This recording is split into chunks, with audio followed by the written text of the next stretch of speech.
मंत्री विखे पाटील उपोषणस्थळी न आल्यानं मराठा आंदोलक बरेच संतापल्याचं पाहायला मिळालं। डॉक्टर राजेंद्र दाते पाटील यांच्या आंदोलनाला भेट न दिल्यानं संताप व्यक्त केला गेला।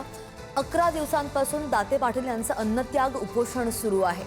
मराठा समाजाला आरक्षण मिळण्याच्या मागणीसाठी हे आंदोलन होत आहे, अशी ही माहिती। दाते पाटलाच्या मराठी वाट बघत असेल तर आम्हाला सांगा तसं काय करायचं ते आम्ही आमचं बघतो। इथे येऊ तुम्ही पाठ फिरून जातात, ही कुठली तुमची माणुसकी?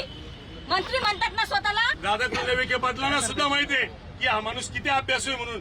मग हा माणूस 12 दिवसापासून अन्नत्याग आंदोलन करतायत आणि जर यांना असं मतांना सोडून ते यांच्या आंदोलनाला पहिले निरोप देऊन आणि नंतर पाठ फिरून जात असतील तर आम्ही अशा मंत्र्यांचा, बेजबाबदार मंत्र्यांचा आम्ही जाहीर निषेध करतो। दाते पाटलाला स्वतः त्यांच्या पीएनी फोन केला होता की 5 वाजेपर्यंत आम्ही येऊ, भेट देऊ आणि तुमच्या जी मागणी आहे त्या विचारात घेऊ।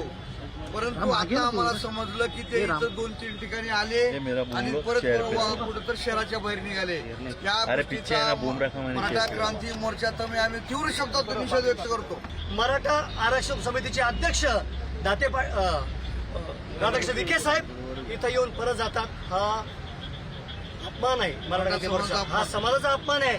आम्ही त्यांचा मराठा क्रांती मोर्चा संभाजीनगरच्या वतीने जाहीर आणि तीव्र शब्दात विखेंचा निषेध करतो आम्ही।